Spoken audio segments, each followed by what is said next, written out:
महाराष्ट्र के चुनावों में यूं तो गैंगस्टर्स का जिक्र आना एक पुराना ट्रेंड रहा है, लेकिन देश के दुश्मन दाऊद इब्राहिम का जिक्र ठीक चुनावों से पहले हुआ है, वो भी दिग्गज नेता शरद पवार को लेकर।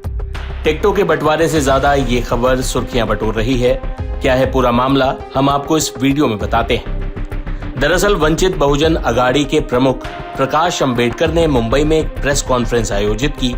इसमें प्रकाश अंबेडकर ने चौंकाने वाला दावा करते हुए कहा कि शरद पवार 1988 से 91 में जब महाराष्ट्र के मुख्यमंत्री थे तब उन्होंने कुछ विदेश यात्राएं की थी। उनमें से एक लंदन की यात्रा थी। वहां से वो कैलिफोर्निया गए थे, जहां वो 2 दिन रुके। जिनसे उनकी मुलाकात हुई उन्हें इनका खुलासा करना चाहिए। शरद पवार कैलिफोर्निया से लंदन वापस आए, 2 दिन लंदन में रुके। वहां से वो दुबई गए और दुबई में एयरपोर्ट पर उनकी मुलाकात दाऊद इब्राहिम से हुई। वंचित बहुजन अघाड़ी के राष्ट्रीय अध्यक्ष ने दावा किया कि उन्हें वहां सोने का हार दिया गया, यानी शरद पवार ने दाऊद इब्राहिम को सोने का हार दिया।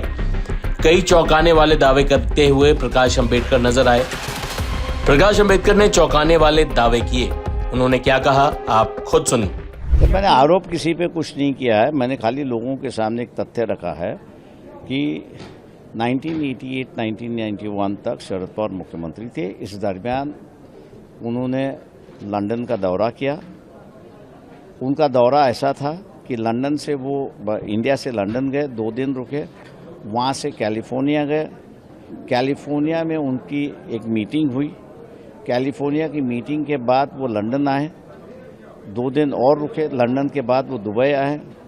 दुबई में जो है उनकी दाऊद इब्राहिम के साथ में बैठक हुई, मिली उनसे, और वहीं से फिर वो दोबारा लंदन गए और लंदन से इंडिया आए।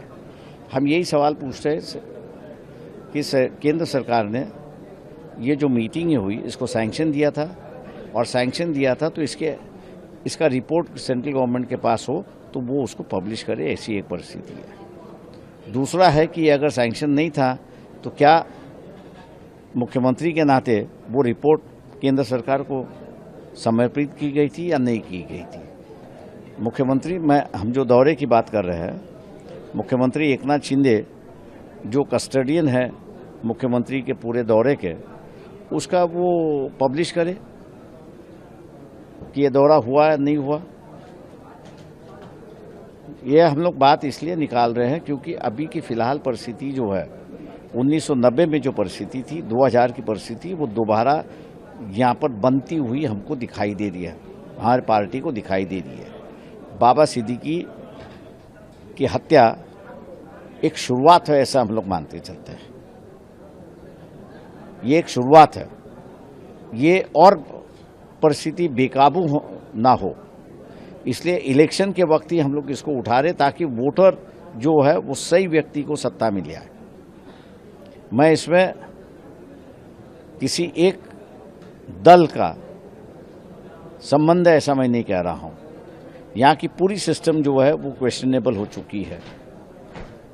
सेंट्रल गवर्नमेंट जो है वो अपना बताए कि क्या है क्या नहीं है। स्टेट गवर्नमेंट जो है वो अपना बताए क्यों क्या है क्या नहीं है। जो हमने कहा वो सत्य, अगर गलत है तो कहिए कि यह गलत है। तो कहीं ना कहीं आप ये कहना चाह रहे हैं कि जो बाबा सिद्दीकी की जो अभी शूट आउट हुआ है, कहीं ना कहीं अंडरवर्ल्ड फिर से।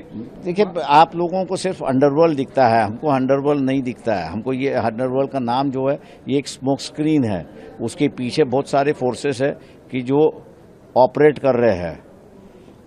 अब वो कौन है? वो दोबारा देश को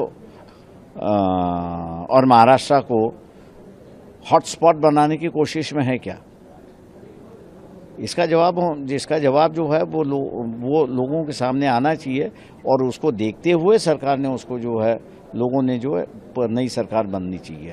प्रकाश, जिस प्रकार से दिन दहाड़े नेताओं की हत्या हो रही है, हमने देखा बीच में बाइखला में एक नेता की हत्या हुई, बाबा सिद्दीकी की हत्या हुई है नेताओं की, तो कहीं ना कहीं आपको भी डर लगे कि नेताओं की जिस प्रकार से हत्या की जा रही है, आपने भी कहीं ना कहीं नेताओं में डर का माहौल पैदा हो गया जिस प्रकार से? नहीं, मैं यही कहूँगा कि जो हालत मुझे 1990 में हम लोग ने देखे थे और 2000 में देखे थे, वो दोबारा हमको नज़र आ रहे हैं, और परिस्थिति वैसी ही बन रही है। उसकी बनने की जो वजह है वो मेरे ख्याल से केंद्र सरकार ने ढूंढनी चाहिए, ऐसा मैं कहूँगा उसमें। क्या लॉ एंड ऑर्डर पे एक बार फिर मतलब आपका सवाल है कि लॉ एंड ऑर्डर मैं सिर्फ लॉ एंड ऑर्डर की बात नहीं कर रहा हूँ, देश की सिक्योरिटी की बात कर रहा हूँ। देश में मतलब ये मान के चले देश में कोई भी सुरक्षित नहीं जिस प्रकार से दिन दहाड़े नेताओं देखिए, मैं वो केंद्र सरकार को जवाब देना है उसका, हम उस पर नहीं दे सकते। हालांकि इस बयान पर शरद पवार की तरफ से कोई प्रतिक्रिया नहीं आई है। बता दें कि मुंबई में इन दिनों गैंगस्टर लॉरेंस बिश्नोई की चर्चा है। एनसीपी नेता बाबा सिद्दीकी की हत्या के बाद से लॉरेंस गैंग का नाम लगातार खबरों में था। लॉरेंस ने सुपरस्टार सलमान खान को भी जान से मारने की धमकी दी है। इस बीच गैंगस्टर दाऊद इब्राहिम का जिक्र भी सियासत में शुरू हो चुका है।